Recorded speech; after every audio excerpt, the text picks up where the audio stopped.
जानकारी, 2 जहाज straight of Hormuz से सुरक्षित निकल चुके हैं। ग्रीन सांगवी और ग्रीन आशा जहाज भारत पहुंचेंगे।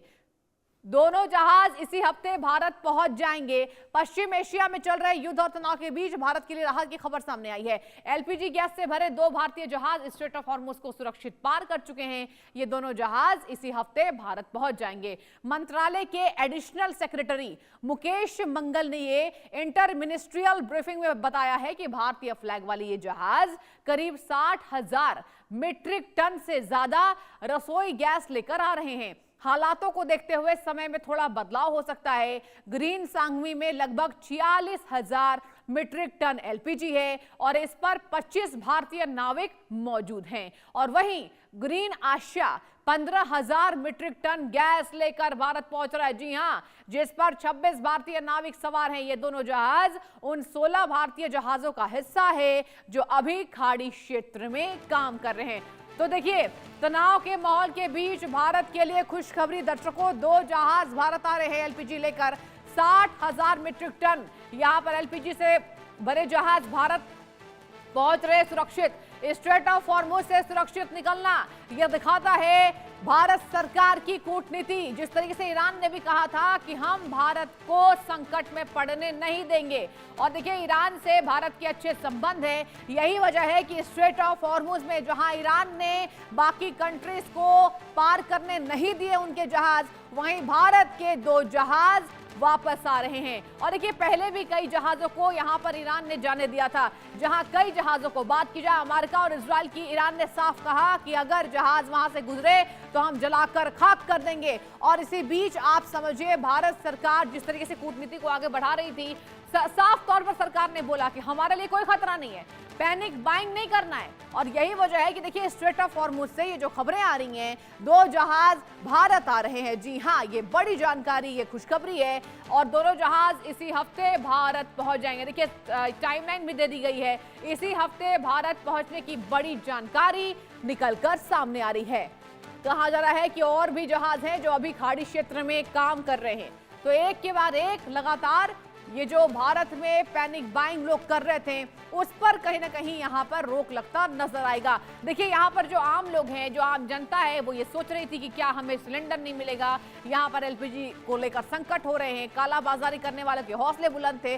लेकिन इस बीच सरकार ने लगाम लगाने का काम कर दिया है। 60,000 टन एलपीजी लेकर भारत आ रहे हैं।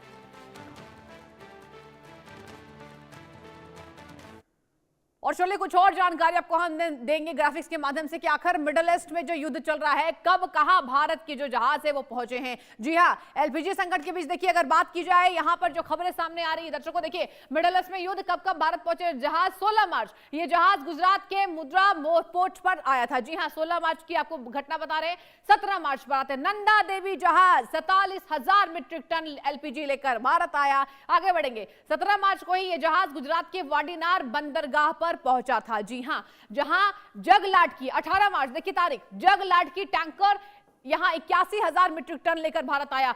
अब 18 मार्च पर आते हैं, तेल यूएई से आया जिसे फुजेरा पोर्ट पर यहां पर 28 मार्च की बात करें, जगवसंत 42,000 मीट्रिक टन एलपीजी लेकर आया। जी हां, जहां ये जहाज गुजरात के वाडीनार बंदरगाह पर पहुंचा था। तो देखिए, एक बार आपको तारीख दिखा रहे हैं और आपको जहाजों के नाम के साथ जिस तरीके से यहां पर आया है एलपीजी, वो भी आपको संख्या बता रहे हैं। शिवालिक जहाज, इसके साथ ये जहाज गुजरात के मुद्रा पोर्ट पर आया था। शिवालिक जहाज की हम बात कर रहे हैं, जो कि तारीख 16 मार्च में आया था।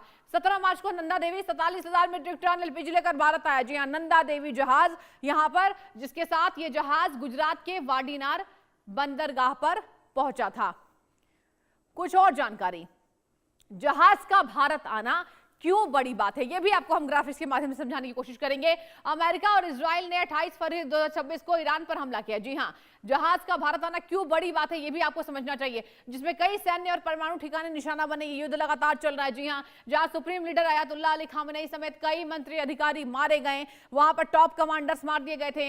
युद्ध के कारण हॉर्मुज स्ट्रेट से आपूर्ति बाधित हो गई थी। हॉर्मुज स्ट्रेट पर ही पूरी दुनिया की नजर टिकी हुई थी। हॉर्मुज स्ट्रेट से लगभग भारत का 80 से 85, देखिए 80 से 85 एलपीजी आयात होता है। ये बहुत बड़ी संख्या है, बहुत बड़ा प्रतिशत है। भारत दुनिया का दूसरा सबसे बड़ा एलपीजी आयातक है। जी हां, जहां देश की 60% से ज्यादा एलपीजी हमारी बाहर से आती है, हमारी जो निर्भरता है एलपीजी के मामले में वो बाहर की कंट्रीज पे। दर्शकों, हॉर्मुज स्ट्रेट करीब 100 यहाँ पर 67 किलोमीटर जो फारस की खाड़ी को अरब सागर से जोड़ता है। हॉर्मुज स्ट्रेट को भी आपको समझना चाहिए, फारस की खाड़ी को जोड़ता है। ईरान जंग के कारण ये रूट अब सेफ नहीं है।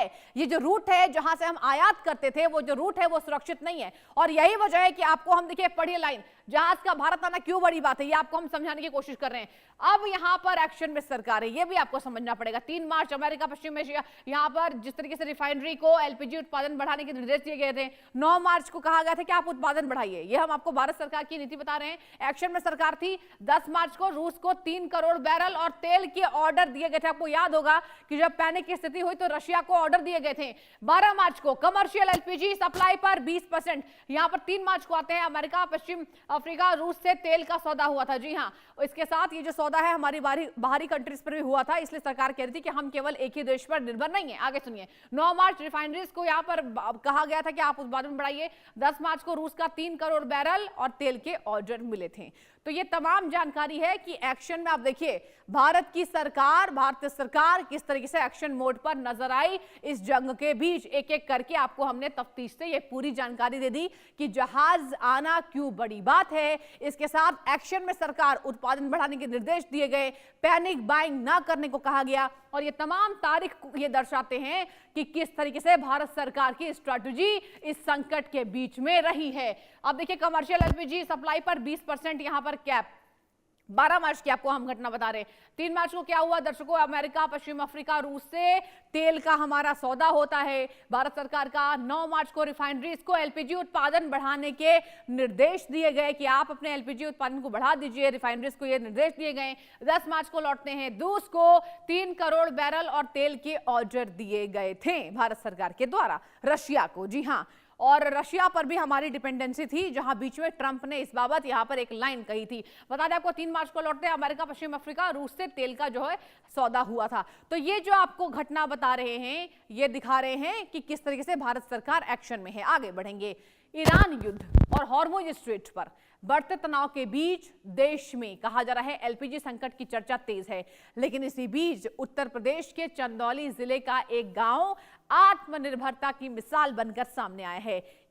एक तरफ जहां शहरों में गैस सिलेंडर के लिए लंबा इंतजार और बढ़ती चिंता देखी जा रही है, वहीं नियामाबाद ब्लॉक का एकौनी गांव बेफिक्र होकर चूल्हा जला रहा है। यहां एलपीजी सिलेंडर नहीं बल्कि गोबर गैस से रसोई चल रही है। जी हां, गोबर गैस।